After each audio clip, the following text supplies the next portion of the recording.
As consumer demand for hybrid electric vehicles continues to increase, it seemed like the perfect opportunity for Honda to reintroduce a nameplate to the States that we haven't seen for about a decade. Today I'm actually at a studio just outside of Detroit, Michigan, and these two vehicles here are the all-new 2025 Civic Hybrid. Let's take a first look.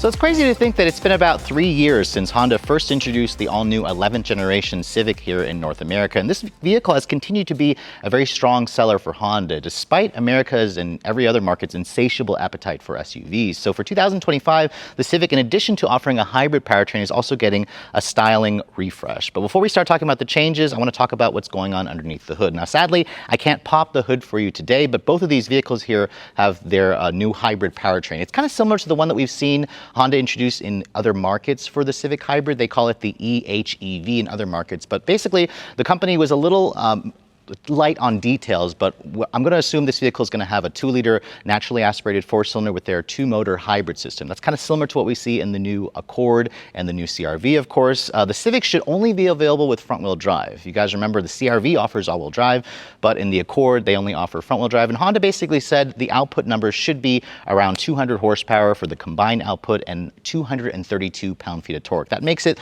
the most powerful non-Type R Civic that Honda has ever produced. And I have to say, 232 pound-feet of torque is pretty impressive. You guys remember the 2015 Civic Hybrid had only around 110 horsepower and 127 pound-feet of torque. So that's nearly double the output. And the company also says that they are targeting 50 mpg combined, which would put it right along its main competitor, which is the Toyota Prius, which also was just recently redesigned. If you guys are also wondering, the company will offer another engine. It'll be the base 2-liter naturally aspirated 4-cylinder that made around 158 horsepower. Though that powertrain will be standard in the LX and in the Sport trim level, and then there are 2 new trims, the Sport Hybrid, which is its own trim, and then this model that I'm showing you here is the Sport Touring trim. The interesting twist, however, is Honda has removed the 1.5-liter turbo engine from the option list, which means there's no more manual transmission available on the Civic, which technically you could only get it on the hatchback in previous generation or the previous years.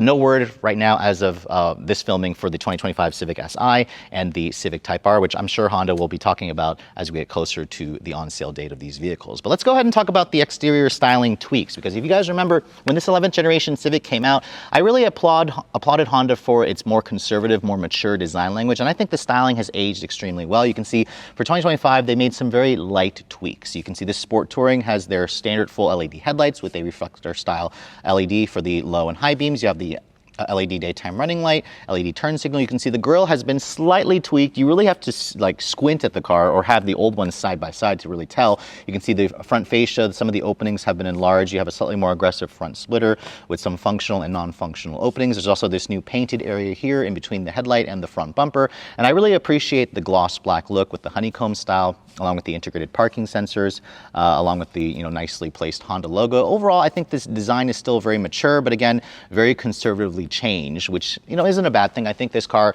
is aging extremely well, and it kind of gives off like a more baby Accord vibes to it. Now, this particular color that I'm showing you is called Blue Lagoon. This is actually exclusive to this sedan. It's a new color for 2025, and it kind of reminds me of the other color, Canyon River Blue. The hatchback behind me is Boost Blue. We'll talk about that in a moment. There's also going to be a Solar Silver color and a Desert Sand color, or Dune Sand color. That'll be exclusive to the hatchback, along with the Urban Gray, which you should be able to get on both. Now, you can see the wheels. These are an upgraded, restyled wheel. It's an 18-inch wheel wrapped in a 235 by 40 R18 tire. You can see you have all disc brakes around, all independent suspension. I really love the way the wheels look. I love the 6-spoke design with the kind of texture and the 2-tone finish to them. You also have relatively wide tires on this vehicle, and I think it really just accentuates the stance of the car. Now, because this is just a refresh, the overall length is still pretty much the same. The sedan's around 184 inches long. It has a 107.7-inch long wheelbase. You can see the mirrors are black painted on this Sport Touring, along with black accents along the window trim. You also have a sunroof, although I'm not entirely sure what trim is going to come standard with the sunroof, because previously Honda used to offer an EX trim, which would typically come with the sunroof, but now for 2025, there is no EX trim. So it's now going to be LX, which is sedan exclusive, and then Sport, Sport Hybrid, and then Sport Touring, which is the one that I'm showing you here. Now, looking at the rear, you can see the changes are very subtle. Honda says they've made the taillights a little bit darker, so they have like a combination of an LED and an incandescent. I would have liked to see like a little spoiler here, especially for the Sport Touring, but it almost has like an integrated spoiler in the actual tail or trunk lid itself. You can see there's a Sport Touring badge, which is technically new for 2025. And then this is your only indication that this is a hybrid. It says hybrid on the back as opposed to in other markets where it says EHEV, which kind of makes sense. That's more what people are used to here in North America. And you can see the rear bumper looks pretty similar. You have nicely integrated parking sensors, no visible exhaust tip. Wasn't expecting that, of course. A lot of manufacturers have been removing that feature. And then if you look at the trunk capacity, the sedan has around 14.4 cubic feet of space. The seats do fold down in a 60-40 manner. You have these hinges that crush your cargo. And then if you look underneath the floor here, no spare tire. It looks like it just has a fix-a-flat kit, but it's still a very usable size trunk. But let's go ahead and walk over to the hatchback model, which this color we've technically already seen already. It's boost blue. This is exclusive to the hatchback trim. And I have to say the styling changes are even more minimal on this car. The front fascia looks pretty much the same. The difference with the hatchback obviously is in the overall length and in the rear area. This vehicle is around 179 inches long, so it's around 5 inches shorter versus the sedan. As you can see, the Sport Touring also has a sunroof back here. You have the black trim that goes really well with the boost blue exterior color. And then over at the rear, this is where the hatch is going to have obviously a different look. And you have a taillight design that is a little bit more distinctive. You have like an LED combination as usual. Honda also says that they've made the taillights a little bit darker tinted here. You have a rear wiper on the glass to show again that this is a hatch. And then your only indication is the hybrid badge, because they did offer a Sport Touring on the 2024 hatch, but again, the hybrid feature is a new touch. Now looking at the cargo area of the hatch, this is why a lot of people tend to choose this model because it offers around 24.5 cubic feet of space. So 10 more cubic feet versus the sedan. You can see underneath the floor here, there's also no temporary spare tire, just a fix-a-flat kit, a little bit of storage, although it could be bigger. If you fold down the seats, Honda doesn't actually have a number for total cargo capacity, but the previous generation had around 46 cubic feet, so I imagine this one should be pretty similar.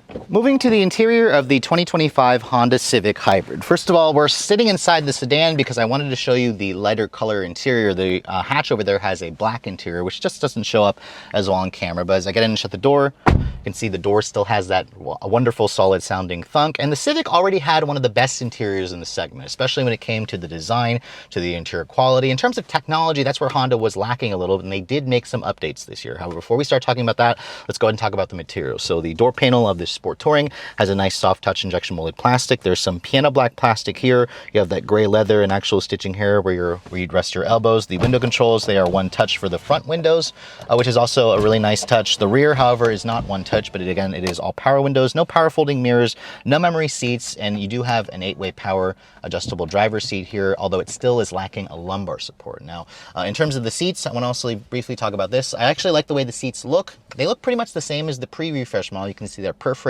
but they are only heated. So some competitors do offer a cooled seat. You can see on the passenger side, they do have a 4-way seat, but it's no height adjustment and no lumbar. But it's nice to see that Honda at least included a power passenger seat. Typically in this segment, you have a manual adjusting passenger seat and a power driver's seat. But the rest of the dash, you can see, looks pretty much identical. You have a steering wheel that has a manual tilt telescoping adjustment with a good amount of adjustability. You have paddles on the wheel that I believe control the regen braking, because the transmission in this car, if you guys remember, is interesting. Honda uses kind of like a dual stage transmission in the car. So it primarily functions as a direct drive 1-speed transmission, but it can also function as an eCVT. Now, I'm getting this information from other Honda vehicles that use the hybrid powertrain. The company wasn't ready to talk about what the actual transmission is in this car, but we can assume essentially that the gas engine primarily spins as a generator that drives a propulsion motor, and it provides electric power most of the times, but it can couple up to the front drive shaft and give you engine and electric power at the same time. And that's why the transmission can function as a CVT or a direct drive transmission. Now, going back to the interior, you can see the dashboard has a soft touch injection molded plastic. I still love this design for the air vent, where you have a continuous honeycomb shape. You still have these really nice feeling joysticks to control the airflow. It feels pretty high quality. You have these really nice feeling knobs and switches where it has a satisfying click.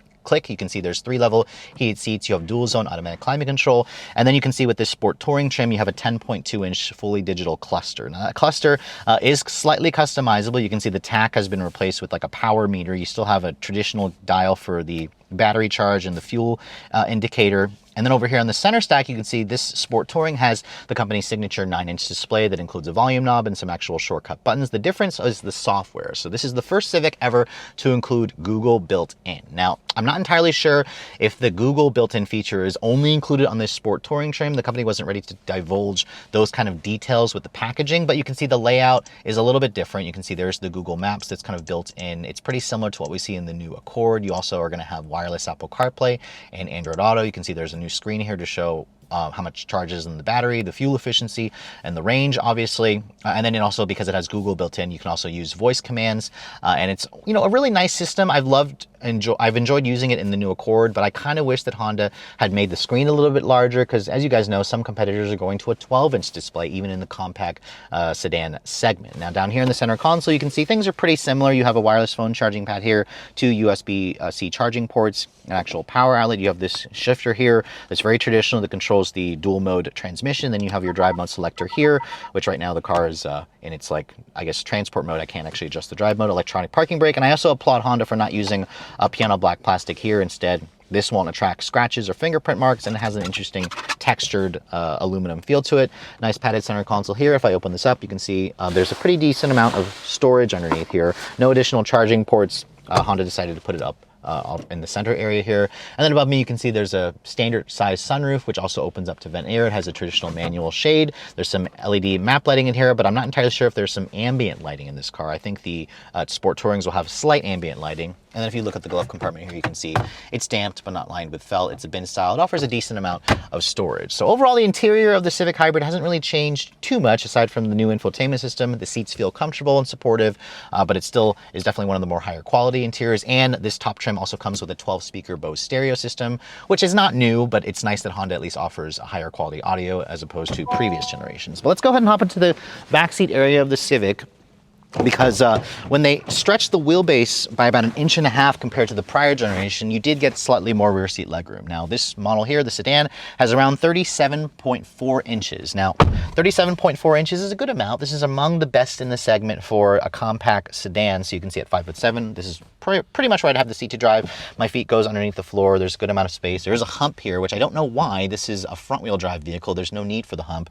Sadly, no rear seat air vents or USB charging ports or anything. I think that for a Sport Touring, it should have some of those features. You can see material quality back here is hard touch plastic. There's some more piano black plastic trim. At least it's nice and padded over here with this silver painted accented door handle. And you can see the headrests back here are fixed into position, and there's also an armrest that folds down and gives you 2 cup holders. Headroom space also is pretty decent, although the sunroof obviously takes up a little bit of space. If you're taller, you might find your head getting a little closer to the roof, but overall you can see the back seat is usable for average size to slightly taller adults, and honestly, compared to the other compact vehicles, this does have a little bit more space.